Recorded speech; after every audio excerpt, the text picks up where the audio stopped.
Selamat malam Sobat Atlantis, kita ketemu lagi di Atlantis Series yang ke-23, tanggal 21 Oktober 2020. Kali ini kita akan melanjutkan serial Armada Mandala, dalam hal ini Laut, episode yang ke-3/4. Jadi ini sebenarnya episode yang pertama dari yang kita rencanakan, mungkin sekitar ada 3 mungkin. Karena total Mas Agung ini kirim ke saya sekitar 60 lebih slide. Jadi kalau malam ini 20 slide, kita akan membahas 3 minggu. Kita masih menunggu Mas Agung. Ini belum kelihatan masuk. Moga-moga tidak ada problem.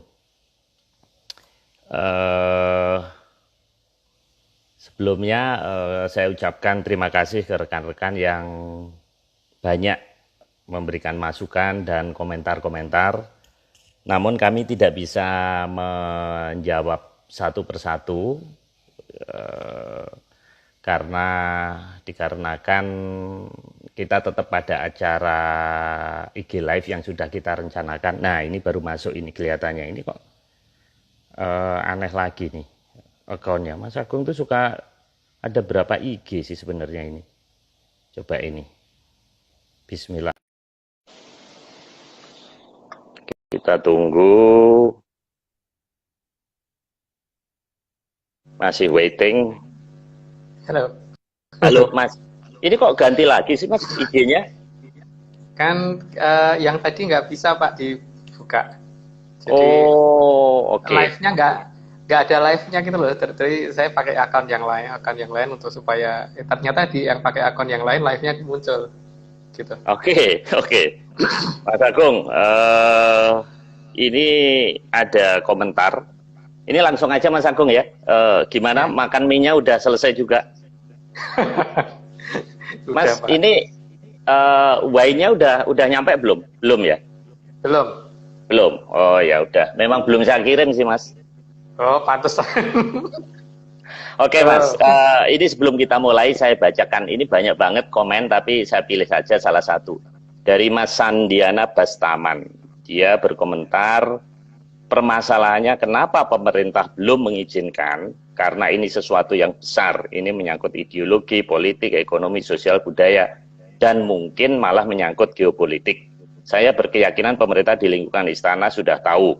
Kalau saya berpikir apa setiap presiden terpilih di Indonesia kemudian akan didatangi oleh Raja Atlantis, kemudian melakukan perjanjian untuk tidak dibuka dulu. Ini lamunan saya, mohon sampaikan salam saya untuk Mas Agung. Jadi intinya banyak yang tanya nih Mas, teori bahwa Atlantis itu kenapa tidak dibuka? Gimana Mas? Ini mohon dibales karena ini kita pilih satu aja. Ini kita jawab. Baik.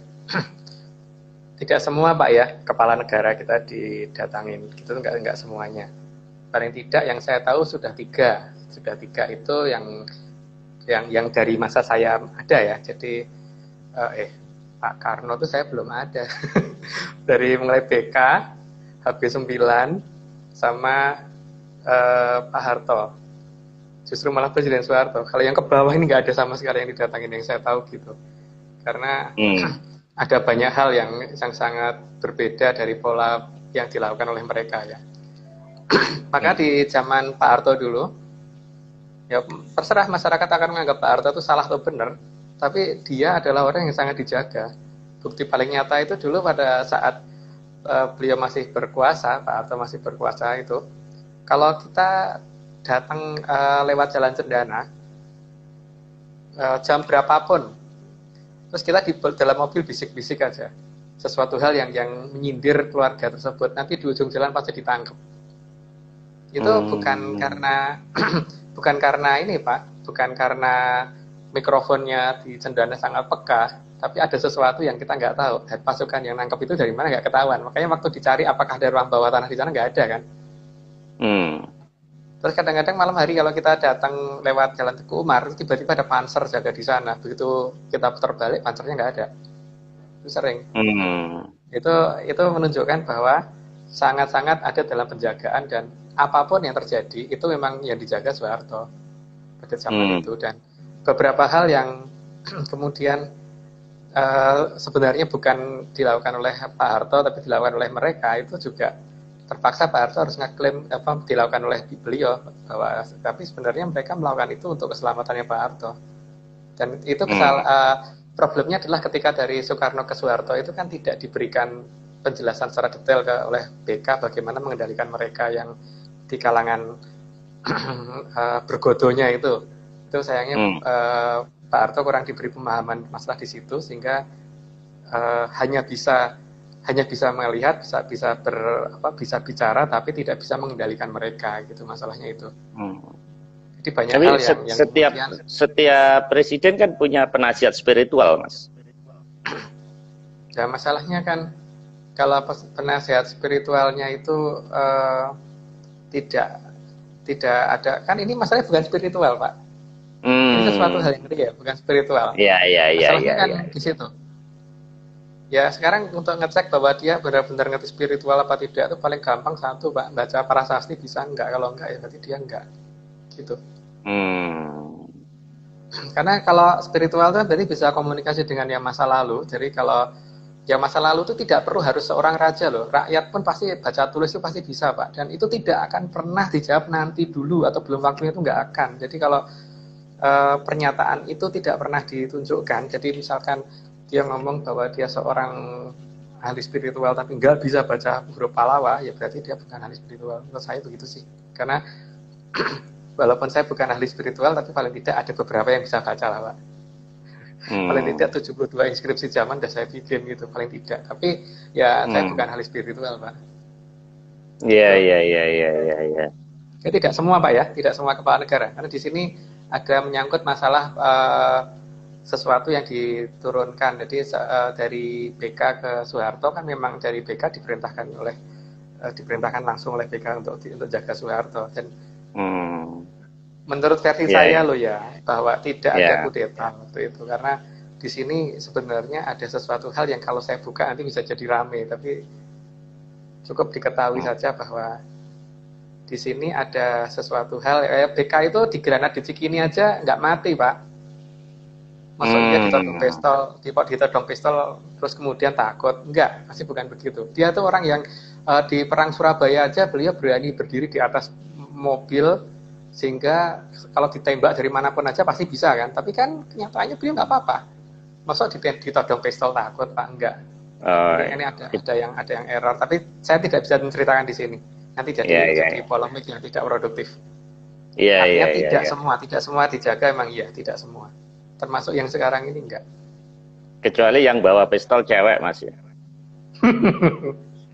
Memang Pak Harto ini terkenal tirakatnya sih.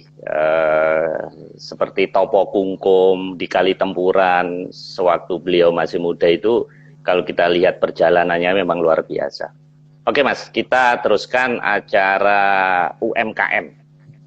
Warmada Mandala Keatlantisan Maritim. Nah, ini saya singkat karena di mana-mana kan lagi Zoom UMKM, jadi saya kepikiran kita juga acara UMKM. Semoga dapat bantuan dari Menteri Koperasi nih, Mas, usaha tim Atlantis ini. Ngomong-ngomong, sudah melakukan penelitian lagi, Mas, selama ini akhir-akhir ini? Sudah tiga tempat, Pak. Sudah 3 tempat, cuman jangan dibuka di sini karena itu memang. Memang kita tidak mau kolaborasi untuk yang 3 tempat, ini rahasia sekali sih. Disimpan aja, Mas. Kita lanjutkan AML versi episode 3/4.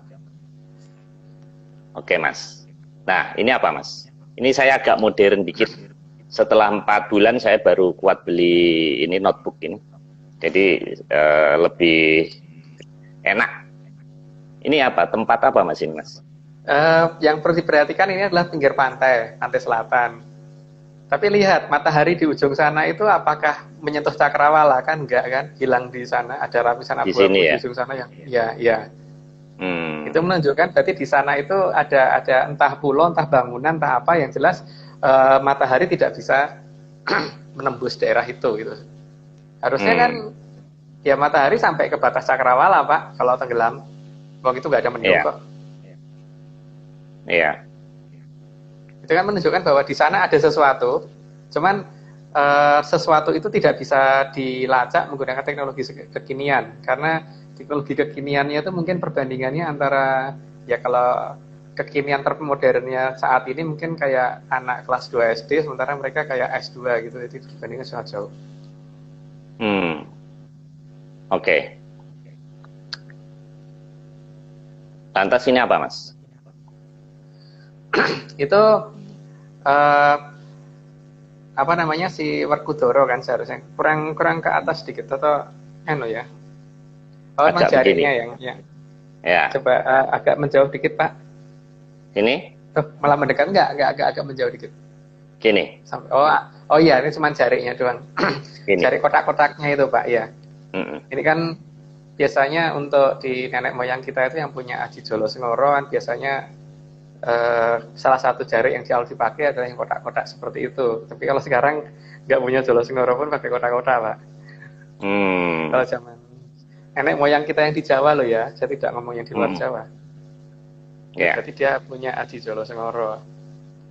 Itu aji-aji apa Mas itu Mas? Untuk jalan di atas air Pak. Jadi itu sebenarnya ada jaring yang nggak kelihatan sama orang normal, sehingga kalau ada orang yang berjalan asal tepat di tapak yang warna putihnya itu, maka dia tidak akan tenggelam. Tapi kalau napaknya di daerah yang warna hitamnya itu, dia akan tenggelam. Ada kotak-kotaknya itu. Itu yang digunakan oleh beberapa orang kita untuk jalan ke sana. Ya beberapa orang itu tidak usah sebut berkali-kali ya, karena namanya sudah terlalu sering. Minimal salah satu adalah Pak D-nya ya, Pak D-nya temennya Pak Marius tuh, Pak D-nya Membayun. Salah satunya kan itu. Jadi dia, tapi masalahnya kan kotak-kotak itu tidak gampang dilihat Pak, cuman hanya orang-orang tertentu yang bisa melihat. Jadi kalau itu kelihatan ya dia jalannya di situ, maka kesannya ya itu ngambang di atas gitu loh. Mas, cerita-cerita gini sepertinya hanya ada di dongeng ya. Kok zaman sekarang masa 270 juta nggak ada yang bisa punya aji-aji itu Mas? Problemnya adalah karena ajaran kita dibelokkan terlalu jauh Pak. Jadi ajaran kita salah satu beberapa ajaran yang dikatakan paling hebat sekalipun saat ini hanya akan mengajarkan orang untuk jadi baik tapi nggak jadi sakti kan Pak. Yang masalah utama, yang pertama itu. Terus yang kedua, dasar utamanya itu juga yang paling dihilangkan. Jadi kalau misalkan sekarang ini semuanya diarahkannya ke kreatin, tirakat, dan yang nggak nyambung, ini sesuatu hal yang tidak nyambung sama sekali. Apalagi ke hal-hal yang sifatnya sifat moral gitu. Jadi seperti kasusnya gini Pak. Ketika matematika tidak diajarkan, yang diajarkan adalah pelajaran PMP atau sekarang apa ya, PKN ya. Terus kemudian siapa orang yang bisa matematika gitu loh Pak? Nggak nyambung soalnya. Atau kalau kita belajarnya biologi terus ulangan fisika atau ulangan matematika, nggak bisa Pak. Kan nggak nyambung sama sekali. Kecuali kalau misalkan kita belajarnya matematika terus ulangannya fisika gitu masih agak nyambung. Tapi kalau belajarnya masalah moral itu baik Pak, dipelajari benar. Tapi masalahnya di sini bukan masalah, ini bukan moral, ini adalah bagaimana ya, seperti kita menggunakan pisau untuk apa? Untuk bunuh orang atau untuk masak gitu. Ya, tapi kalau cara masaknya nggak dikasih tahu, cuman diajari bagaimana jadi orang baiknya, tapi nggak diajari cara ngerajang bawang, terus ngeraciknya gimana, ya nggak ngerti Pak, nggak ini.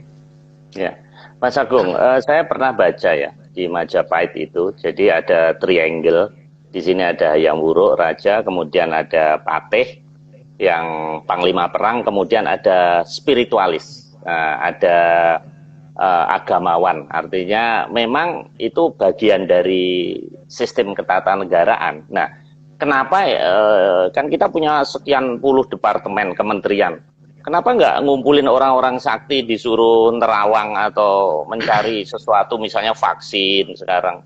Kan kita ini kan bangsa yang sangat begitulah. Dan saya baca sejarah-sejarah presiden seluruh dunia, ternyata yang paling unik itu Indonesia. Karena selalu dikaitkan dengan spiritual, dikaitkan dengan metafisis, itu selalu. Jadi peran spiritualis supaya tidak ambiar. Kenapa Mas Agung nggak bikin lembaga riset spiritualis yang kerjanya itu ya sudah digaji tapi untuk meneliti hal-hal begini, Mas? Itu urusan pemerintah Pak ya. Tapi yang jelas Bapak bisa lihat sendiri deh. Bagian paling mendasar dari negara kita adalah penghilangan kebudayaan. Coba Bapak perhatiin di struktur kependidikan kita, di struktur sekolah-sekolah dari mulai sekolah dasar sampai perguruan tinggi, itu dihilangkan toh Pak. Mana ada cara bakar menyan yang bener gitu? Enggak ada Pak. Pemerintah kayaknya justru pengen menghilangkan ini gitu loh. Masalahnya itu kan. Enggak ada. Yang salah bukan ininya, tapi yang menjadi problem adalah kenapa ini mau dihilangkan gitu. Sekarang kita ngelihat bahwa seberapa hebatnya teman-teman kita yang di Dayak itu yang segitu hebatnya. Apa ada ya kemudian mereka dijadikan satu komando pasukan khusus gitu? Enggak kan Pak? Harusnya mereka dijadikan pasukan khusus. Jelas itu. Jadi dalam hal ini memang sistem yang ada di kita itu pengennya ke barat-baratan. Bahkan gini, pemerintah nggak mau bikin sayembara untuk bagaimana supaya vaksin ini cepat ketemu gitu. Maunya dimonopoli oleh ya kalangan akademisi atau yang berhubungan dengan kedokteran dan kesehatan. Seharusnya kan ini dibebaskan Pak. Jadi kalau ada suatu pandemi, kalau zaman dulu itu pasti diadakan sayembara. Kenapa? Karena kalau misalkan ada suatu pandemi itu ketika yang maha kuasa ini menaruh obat di tempat tersembunyi, misalnya di koordinat XYZ yang kita nggak tahu. Kalau ini hanya dimonopoli oleh pakar, maka bisa menemukan sampai ke titik koordinat ini, maka mungkin butuh waktu jutaan tahun kali Pak. Tapi kalau misalkan masyarakat keseluruhannya dilibatkan, bisa aja nanti orang di tengah hutan Kalimantan atau di tengah hutan Irian Jaya itu akan bisa menemukan dengan cepat karena seluruh masyarakat dilibatkan. Kayaknya kan enggak. Bahkan ketika ada orang ngeklaim bahwa dia menemukan obat, yang pertama dilakukan pemerintah adalah menolak dulu tanpa dilakukan pengujian dulu. Harusnya kan diuji dulu, baru dinyatakan bahwa dia itu benar apa tidak. Itu jangan ditolak dulu. Saya bingung kadang-kadang kesannya. Ya, atau gini Mas, setidaknya guidance lah ya. Kalau spiritualis ini nggak bisa menemukan obat COVID, itu setidaknya bisa menerawang itu di mana itu yang benar. Kan sekarang banyak nih bermunculan. Atau katakanlah gini, suatu musibah tidak bisa kita hindari, seperti ada batu besar. Bisa Pak. Nah itu bisa nggak? Nggak akan mau, karena nanti begitu udah ketemu pasti akan diklaim oleh pakar yang dari ahli biokimia entah apa gitu. Nggak akan, kecuali kalau memang disayembarakan secara terbuka. Dan pemerintah harus mengakui kalau ditemunya pakai menyan ya pakai menyan gitu. Jangan kemudian diarifkan ke yang lain seolah-olah jangan diganti kearifan lokal gitu loh. Kemenyanan lokal nggak apa-apa, tapi kearifan lokal itu jangan. Atau jangan-jangan Mas Agung udah punya obatnya, udah tahu jawabannya. Nah itu rahasia Pak. Tapi yang jelas seharusnya namanya pandemi ini kalau kita ngerti dengan leluhur itu harusnya nggak sulit gitu. Cuman problemnya kan ketika harus menggunakan cara barat, ketika harus menggunakan cara non menyanin loh Pak problemnya.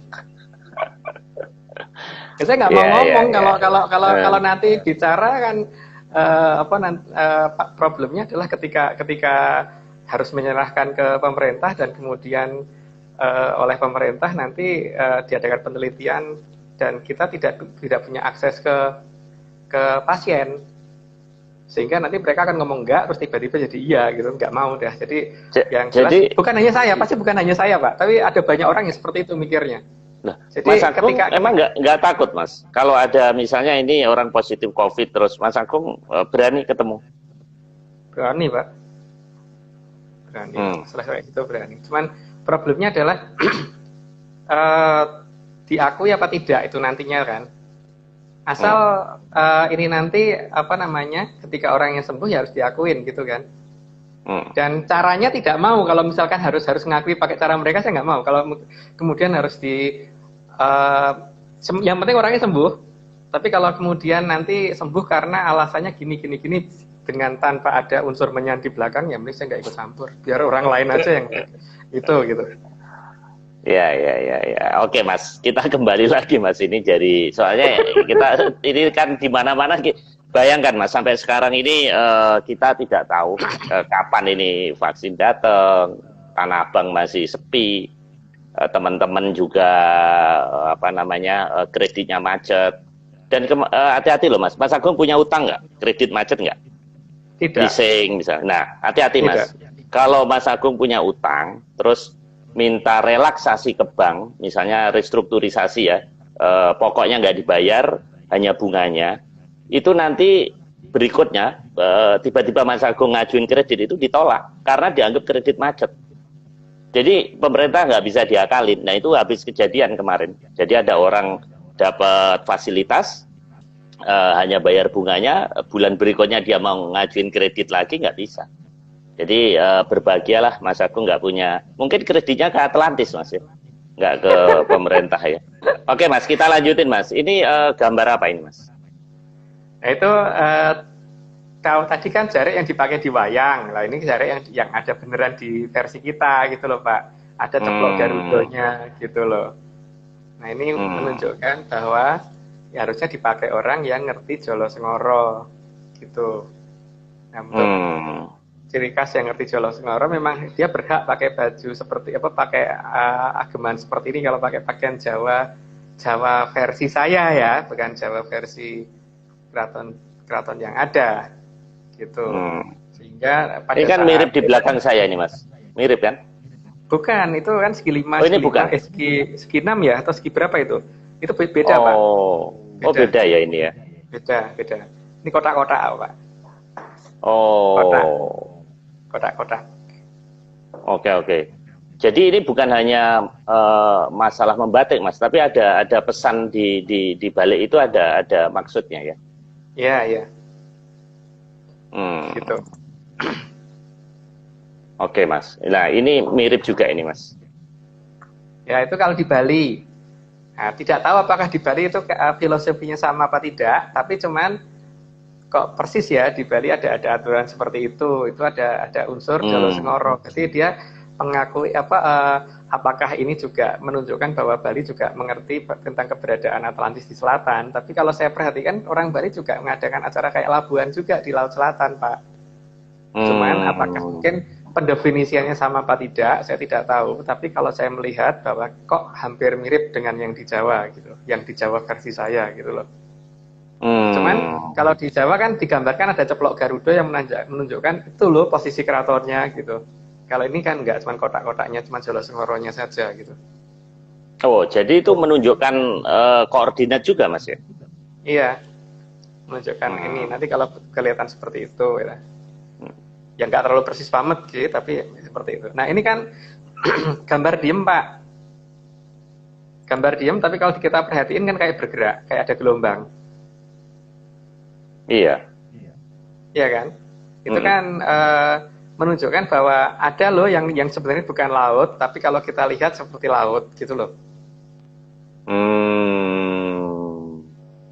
Jadi tipuan mata aja itu ternyata dibikin oleh peradaban kita aja bisa gitu loh. Tapi cuman masalahnya tidak secanggih mereka. Minimal kita bisa membuat kertas yang kelihatan tidak bergerak, tidak bergelombang, jadi kalau nggak bergelombang kalau diamatin gitu kan, Pak? Iya. Apalagi mereka sekian ribu kilometer persegi juga bisa mereka bikin jadi seperti bergelombang dan seperti berombak dan seperti terlihat ini seperti laut lepas, padahal itu bukan. Makanya matahari tidak bisa menutupi wilayah tidak bisa terlihat pada saat sunset gitu, hilang di daerah grey area. Salah satu dalam cerita pewayangan yang punya Aji Jolo Sengoro kan Werkudara. Itu makanya dia menggunakan jarik yang bentuknya seperti itu juga, kotak-kotak gitu. Kenapa dipilih Werkudara, Mas? Kan banyak wayang jumlahnya kan ratusan tokohnya. Kenapa dipilih Werkudara yang pakai ini, Mas? Sebenarnya saya yang paling utama tuh pengennya masyarakat tuh tahu loh Pak, bahwa Werkudara itu di pewayangan adalah salah satu tokoh yang mencapai ilmu tertinggi berupa manunggaling kawula Gusti, tapi tidak ada ceritanya Werkudara itu sabar. Werkudara itu orangnya senggol murup jawil mubal gitu loh. Sementara ajaran-ajaran yang beredar saat ini katanya kalau kurang sabar nggak bisa ketemu leluhur lah, kalau kurang sabar akan gagal ilmunya lah, kayak gitu-gitu itu Pak. Di sini nih ini nggak nyambung gitu loh Pak. Saya pengennya ngomong begitu sebenarnya, makanya saya pilih gambar Werkudara. Orang senggol murup jawil mubal itu orang gampang ngamuk kok, itu bukan orang sabar. Jadi tidak ada hubungannya kesabaran dengan bisa melihat mereka gitu kan. Atau karena keugal-ugalannya itu bisa ketemu Dewa Ruci. Jadi kan bukan. Ada aturan yang dia tahu. Jadi ada unsur X yang saat ini hilang dari kita. Dan itu diganti ajaran jadi katanya baik, sabar dan sebagainya gitu loh. Jadi bukan itu gitu loh. Masalahnya ini sesuatu hal yang bukan itu, tapi masalahnya kan sekarang ini justru itu dipatenkan gitu loh, dijadikan patokan, padahal bukan. Tapi kalau belum titi wanci ini kan memang belum bisa, Mas. Kayak ada istilahnya Mas Nogo tuh ojo DCI apa? Kerso. DCI kerso ya. Kan memang nggak bisa kalau Mas Agung mau ngomong sampai berapa tahun lagi di IG Live juga kalau belum waktunya ya nggak bisa, Mas. Ya memang iya Pak. Ada salah satunya itu iya. Tapi paling tidak itu supaya orang itu mulai nyari gitu loh Pak. Bahwa bukan itu kok. Jadi kalau kita mau ke Surabaya, kita jangan kalau kita ada di Jakarta, jangan bergerak ke utara, atau bergerak ke selatan atau bergerak ke barat, ya harus ke timur gitu loh Pak.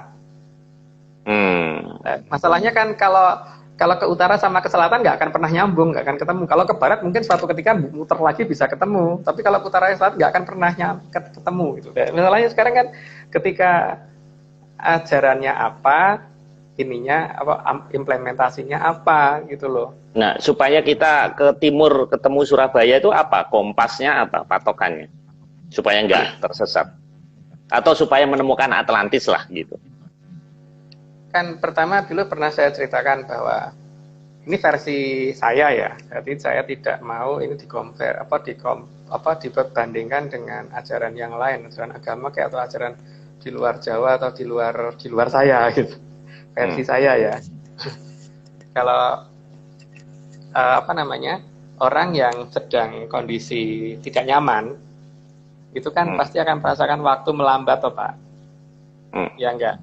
Tidak nyaman itu entah lagi puasa, entah lagi ketakutan karena sendirian di rumah dan lampunya mati, terus kemudian lagi nunggu saudara di stasiun karena disuruh jemput, terus kayaknya keretanya nggak nyampe-nyampe gitu. Terus ya banyak hal yang sifatnya membuat kita tidak nyaman. Itu akan merasakan waktu berjalan melambat kan Pak. Kalau waktu berjalan melambat itu maka kita akan merasakan maka jumlah gambar per detik yang kita terima dibandingkan orang normal itu pasti akan lebih banyak. Ketika orang merasakan waktu berjalan cepat dan orang merasakan waktu berjalan lambat, maka orang yang merasakan waktu berjalan lambat ini akan merasakan jumlah gambar per detik yang kelewat lebih banyak daripada orang normal. Nah, ketika pada titik tertentu, ya, kalau normalnya manusia itu kan sekitar 50 gambar per detik yang bisa diterima. Kalau dia bisa melihat lebih dari itu, jadi ada kemungkinan sesuatu yang tidak bisa dilihat orang yang mempunyai kecepatan normal di 50 gambar per detik tadi, maka bisa dia lihat, gitu kan Pak? Ya. Itu kan jelas bisa dianut bukan hanya dengan puasa, gitu kan? Malah nggak nyambung dengan puasa sebenarnya. Tapi detailnya saya nggak akan kita buka di sini, karena ini tidak ada hubungannya dengan puasa sama sekali, gitu. Tapi puasa kan nggak salah juga kan Mas? Nggak salah.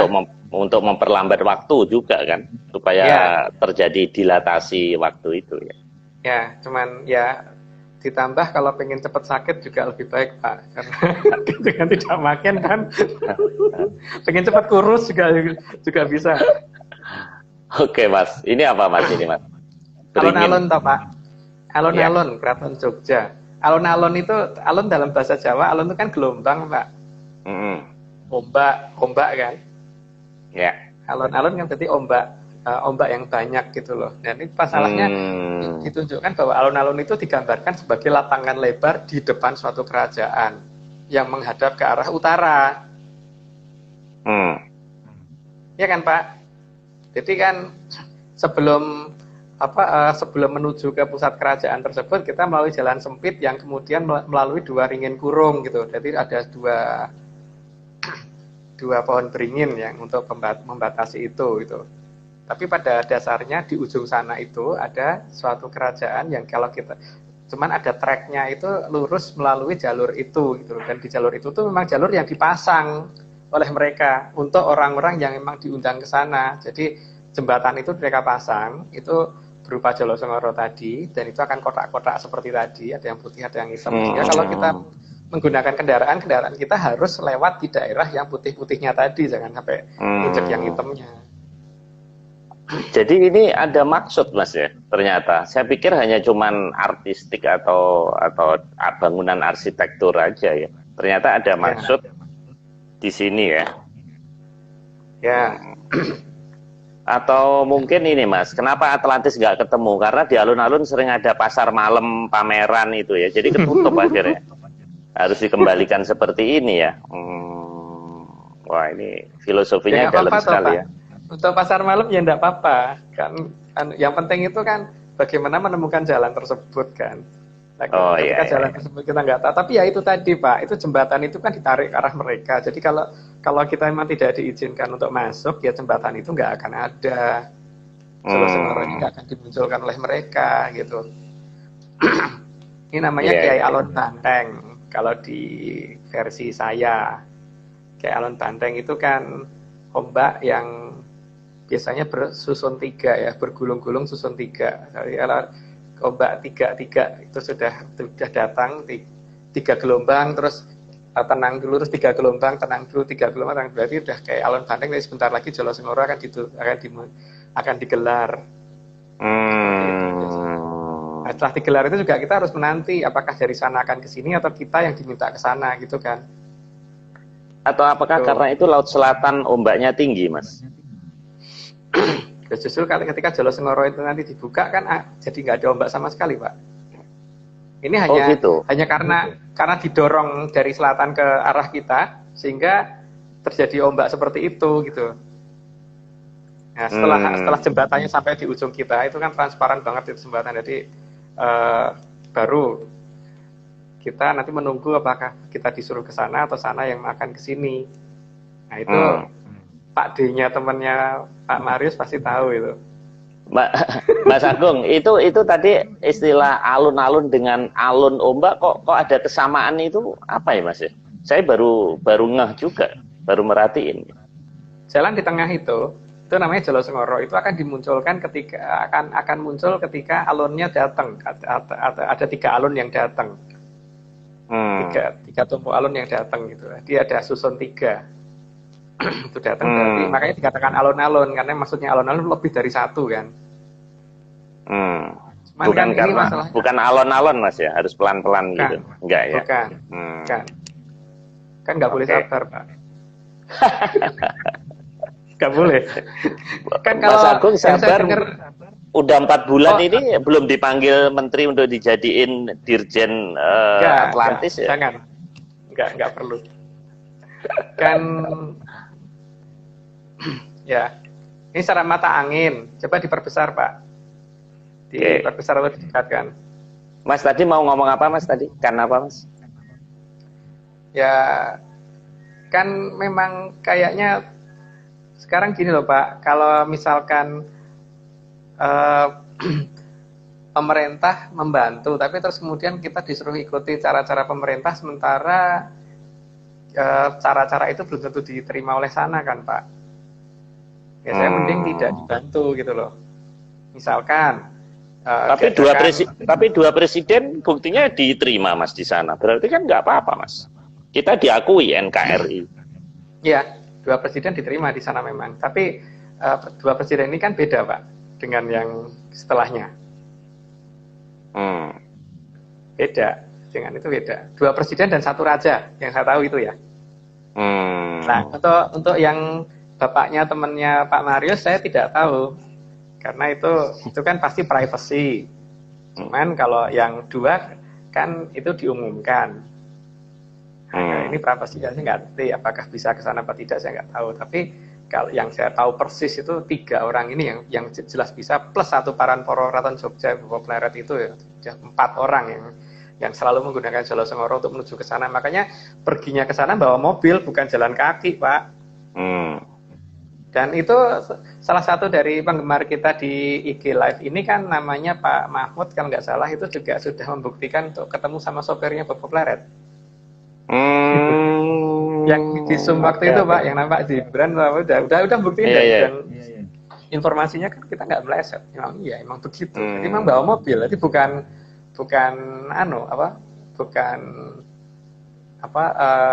menghilang gaib gitu, enggak. Memang mobilnya bawa kok ke sana. Mas, kalau Panembahan Senopati dulu katanya sempat hilang 1 minggu, diajarin Ratu Kidul, setelah balik pinter ketatanegaraan, pinter pemerintahan, itu bener nggak, Mas? Kalau sekian harinya, jumlah harinya saya nggak ngitung, Mbak ya. Tapi hal seperti itu iya, karena dari pihak sana itu kan apa-apa serba gampang. Karena bagi mereka itu semuanya itu kita itu dianggap sangat primitif gitu loh, Pak. Jadi seperti gini ya, kalau Pak Marius itu lulusan S2 atau S3 itu. Kalau Pak Marius ngajari anak kelas 2 SD kan terlalu gampang toh, Pak? Iya. Segitu perbandingan kita dengan mereka. Jadi sebegitu gampangnya bagi mereka untuk ngatur di sini itu kayak seperti itu karena perbandingan kemampuan secara teknologinya perbandingannya kelas 2 SD dengan S2. Gitu. Minimal itu. Bandingan minimal ya, maksimumnya mungkin lebih dari itu. Mas Agung, ini saya sela sedikit, ada dari Mas Siswantoro menanyakan apakah pada zaman Majapahit Atlantis itu masih terbuka? Kalau tidak terbuka, Pak, maka tidak akan ada kolam segaran, Pak. Segaran itu artinya segoro buatan kan? Itu menunjukkan bahwa ada loh segoro buatan gitu. Tidak akan ada istana Balai Kambang, istana Terapung, tidak akan ada hubungan dengan sana gitu. Jadi ini ada dari zaman Majapahit ada, makanya ada Pangeran Samudro segala kan waktu zaman Majapahit. Ada banget, Pak. Jadi ada hubungan antara kita dan Majapahit dan sana itu sudah dari lama dan itu terjalin turun temurun gitu. Jadi Mataram itu hanya melanjutkan. Indonesia melanjutkan sayangnya cuma sampai presiden kedua. Dan itu bukan gaib, Mas ya? Bukan. Oke. Nah kalau gaib, Pak, Bapak Pleret bisa bawa mobilnya ke sana tuh gimana ceritanya, Pak? Iya. Oke, Mas. Ini peta apa, Mas, ini? Arah mata angin ya. Jadi kan menunjukkan di mana sih sebenarnya posisinya, apakah tepat di selatan kita? Enggak kan? Walaupun posisi selat buatan ya, berarti ada kata tanannya itu. Jadi selat ya, bukan lautan ya. Lautnya kan malah di utara itu, Pak. Lautnya ada timur laut sama barat laut. Tapi lihat di sebelah barat selatan itu disebutnya kan barat daya. Daya itu kan kekuatan. Jadi kekuatan negara kita ada di sebelah situ gitu loh. Jadi posisi Atlantis ada di situ, gitu maksudnya. Tapi kalau dilihat peta NKRI, Mas, memang Jawa Barat ini memang sebelah barat daya ya, Mas ya? Iya, barat daya. Iya kan? Iya. Oke. Jadi makanya gini, Pak, kalau kita memperhatikan laut, maka lapisan grey area tersebut, lapisan abu-abu itu, makin ke barat makin jelas, makin ke timur makin tipis, makin ke Bali makin tipis, makin kelihatan makin tipis. Tapi makin ke daerah Pasundan ini makin jelas, makin tebal. Jadi matahari sunset itu tidak bisa sampai nyentuh batas cakrawala, itu akan makin kelihatan itu di arah Pasundan, makin tebal. Dan lucunya kita juga menyebut daerah yang misterius dikatakan daerah abu-abu kan. Dan memang daerahnya kelihatan abu-abu, Pak. Ada lapisan Ge- abu-abu. Kayak Grey tadi area ya, itu grey area iya, tadi ya. Oh, iya, oke. Jadi grey area ini ternyata memang beneran ya, memang abu-abu ya. Kalau kita bilang, iya. oh ini grey area, oke. Kan bukan daerah hijau-hijau atau daerah ini kan sebetulnya grey area. Hmm, oke. Ini kok ada si ganteng ini lagi ngapain Mas ini? Itu di belakang saya. Itu kan saya mencoba mencari coba di zoom yang di belakang saya itu, Pak. Bentar. Kelihatan Mas? Kurang gede. Yang belakangnya bukan sayanya, belakang saya yang di kiri saya itu. Loh, ya. Sini. Bukan enggak yang warna hijau itu, Pak, yang ada airnya itu. Oh, warna hijau. Oh, ini. Ya, Oke. ya. Oke. Di zoom di situ. Oke. Ini Mas ya. Ini. Ya. Ya, agak naik ke bagian atasnya. Oh. Ada Ya, piring seperti itu terbang penutup. Bukan.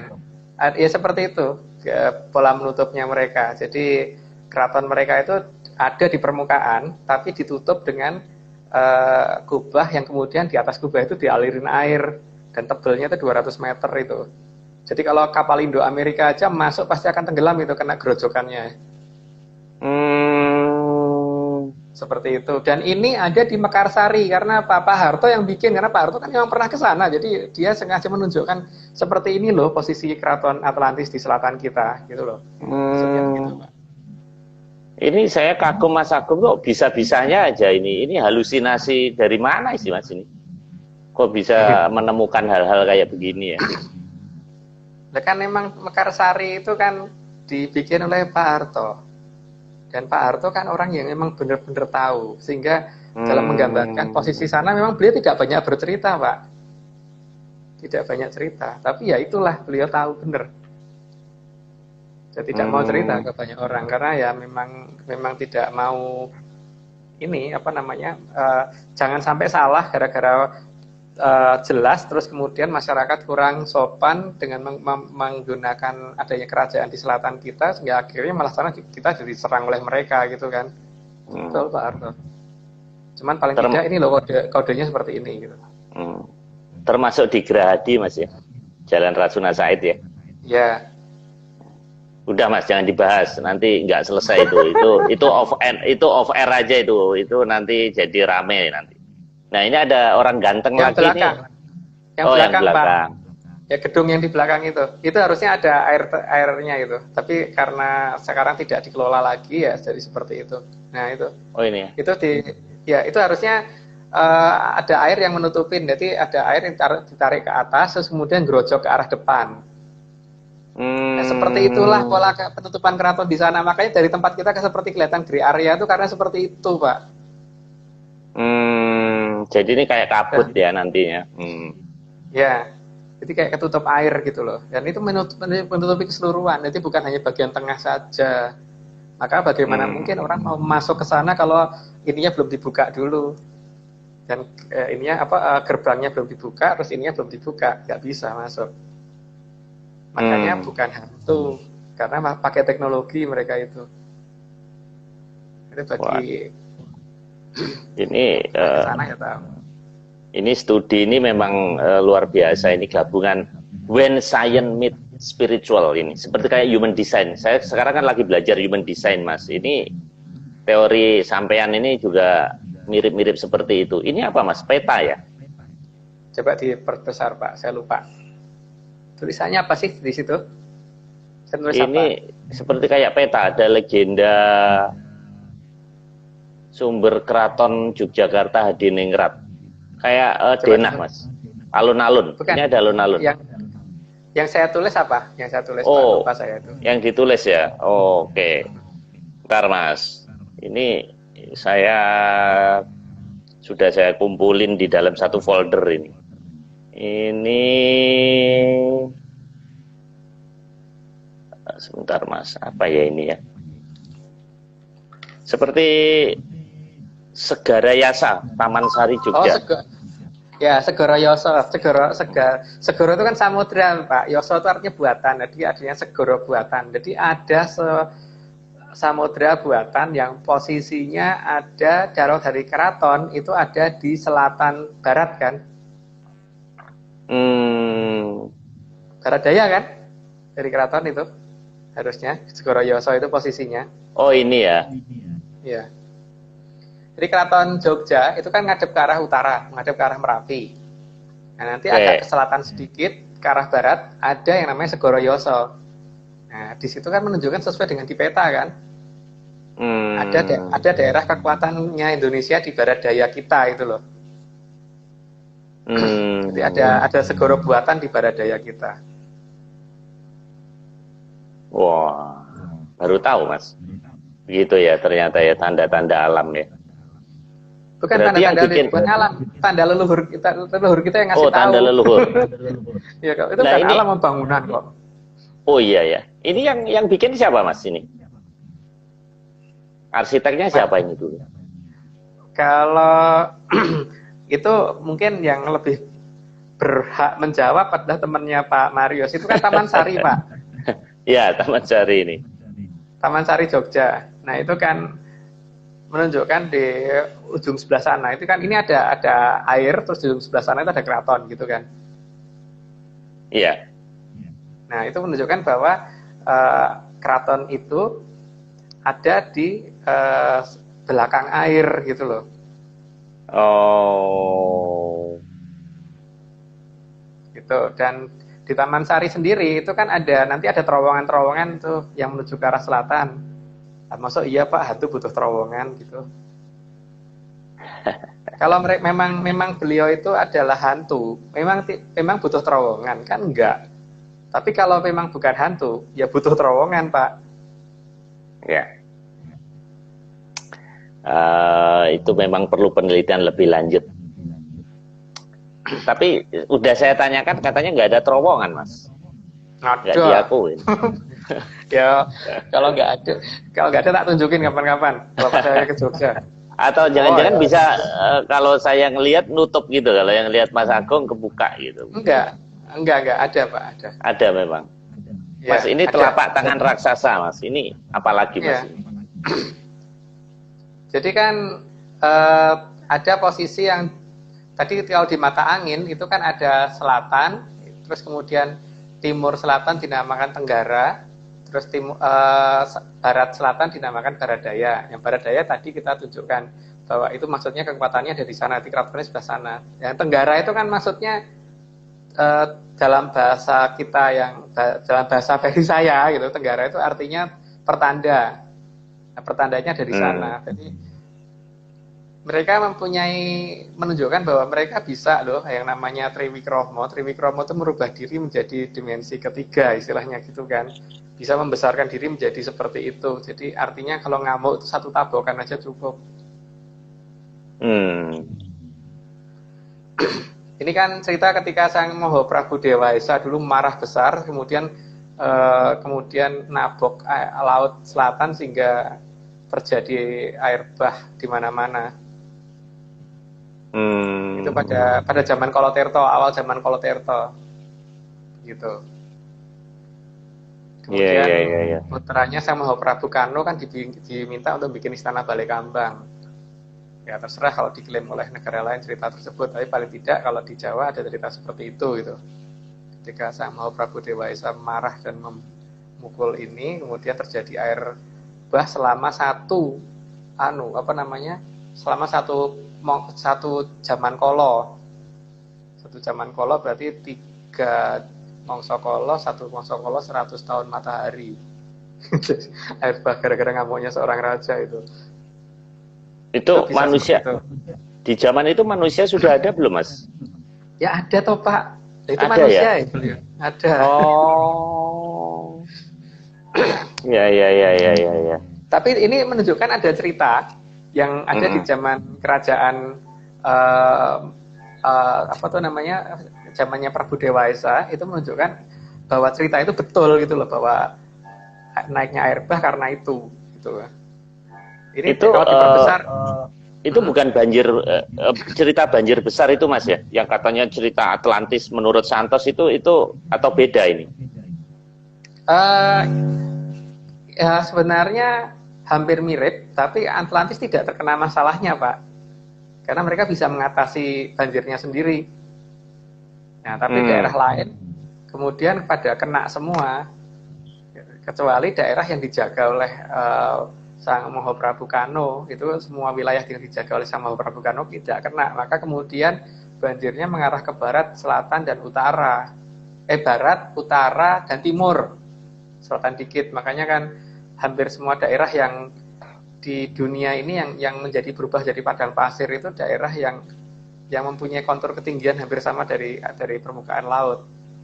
Karena itu yang terkena air bah gara-gara ngamuknya beliau waktu itu. Artinya kan memang nggak sabar. Ini di cerita pewayangan ada, Mas, ini? Ada. Oh. Tapi bukan gambar yang sekarang ditunjukkan Pak Marius ya. Oh, ini bukan ini? Bukan. Itu sudah diperbesar Pak. Yang ditunjukkan. Nah, kelihatan nggak Pak ada tanda waru? Kelihatan kan ada tanda waru di situ. Oh, itu belum lama loh. Ini. Baru Desember tahun lalu itu Pak. Oke, ini saya perbesar ini. Baru Desember tahun lalu itu. Ya. Ya, sebenarnya ada 3, cuman yang 2 tumpuk, yang di kanan itu tumpuk, ada 3 seharusnya. Itu menunjukkan bahwa mereka tidak akan tega mencelakai negara kita. Oh. Itu loh maksudnya. Apa waru itu lambang cinta, Mas? Jadi heart. Lah gitu. Iya. Oh. Memang itu yang mereka menunjukkan itu. Jadi mereka memang setega-teganya mereka kalau terhadap negara kita tidak akan terlalu tega banget gitu. Tidak akan sesulit itu kalau mungkin mau gulung ya gampang, tapi tidak akan setega itu. Iya. Berarti sebetulnya kita juga dilindungi, Mas ya, nggak perlu. Jadi reinkarnasi Atlantis, Sriwijaya, Majapahit, NKRI itu akan tetap terjaga, Mas, kalau menurut teorinya Mas Agung. Ya, akan terus terjaga karena ini berarti kan memang ada sesuatu yang sedang mereka tunggu di negara kita kan, Pak. Mereka tunggu apa itu bukan saya yang menunggu ya, jadi saya tidak tahu. Tapi yang jelas itu memang ada sesuatu yang mereka tunggu di negara kita, maka mereka jaga benar. Tapi kenapa Mas tim-tim lepas, Sipadan lepas, terus sekarang Natuna juga lagi diklaim Tiongkok, kok buktinya lepas semuanya itu? Bagaimana mereka menjaga, Mas? Yang mereka jaga kan pada posisi di mana akan adanya sesuatu yang munculnya dari mana gitu loh Pak. Misalkan gini, kalau Pak Marius pengen misalkan es krim gitu, maka Pak Marius akan menjaga posisi pabrik es krimnya jangan sampai dirusak orang gitu kan. Oh iya. Tidak sampai satu kota Pak, pabriknya aja gitu loh. Karena mereka juga tidak berkepentingan untuk daerah yang lain. Masalahnya itu. Nah, kita nggak tahu yang dijaga mereka itu yang sebelah mana, kita belum tahu. Tapi paling tidak Pulau Jawa, Sumatera, Kalimantan, dan beberapa daerah yang lain itu masih termasuk daerah yang mereka jaga. Karena sampai dengan hari ini itu belum lepas kan. Iya. Beberapa wilayah yang masih mereka jaga gitu. Dan ternyata tim-tim lepas nyesel juga Mas ya, kehidupannya malah semakin berat ya. Nah ya, salahnya sendiri toh Pak. Nah, sekarang mereka kalau bergabung hanya bikin nyusahin, udah biarin aja. Gitu. Oke Mas, kita terusin nanti ini kena undang-undang ITE nanti kita. Oke Mas, ini kecamatan Dramaga apa ini Mas? Ini kampus IPB Mas ya?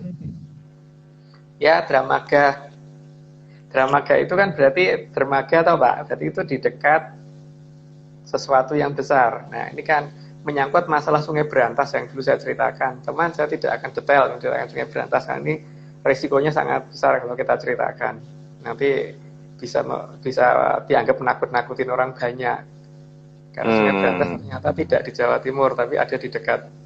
Ya, memanjang dari utara ke selatan dan lewat dekat tempat kita gitu. Dan itu tertutup Mas ya? Ditutup. Sekarang? Ya, artinya ditutup. berarti bisa ambles Mas ya? Bisa bahasa Jawanya amblong. Bukan saya yang ngomong loh ya.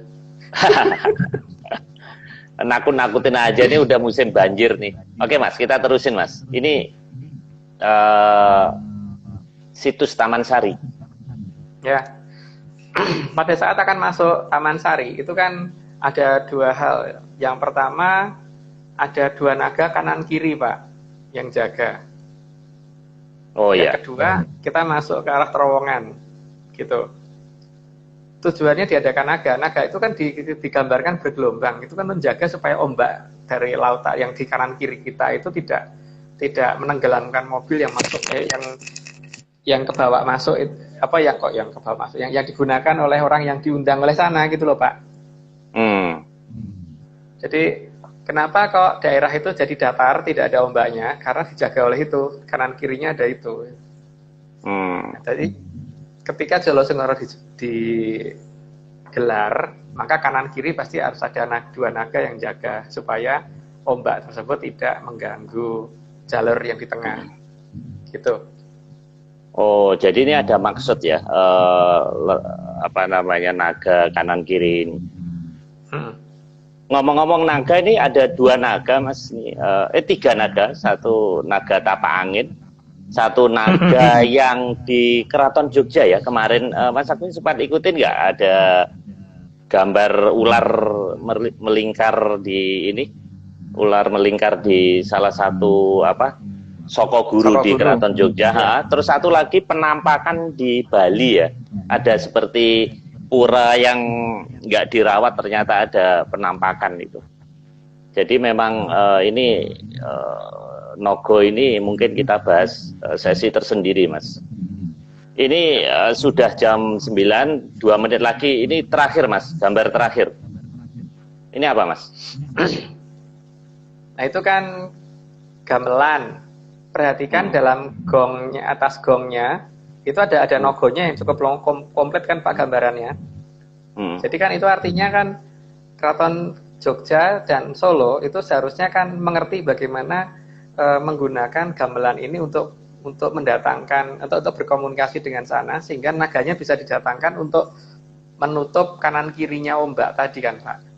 Oh. Makanya ada ini, makanya kan kalau Kiai Guntur Laut itu kan gongnya itu ada yang namanya Kiai Gendroyono. Nah, itu si Gendroyono ini yang akan memberitahukan ke sana seharusnya. Jadi ini memang gabungan antara mistis dan non mistis. Jadi istilahnya Pak Posnya mistis, tapi yang menerima suratnya bukan mistis gitu.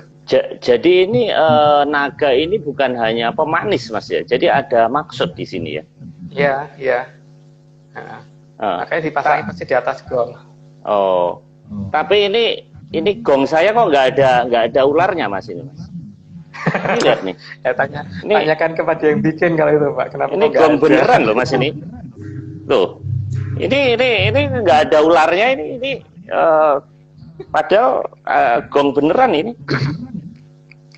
Jadi ada yang namanya bende, ada yang namanya gong. Karena kalau bende itu berarti sendirian Pak, satu biji. Itu biasanya kalau zaman dulu dipakai untuk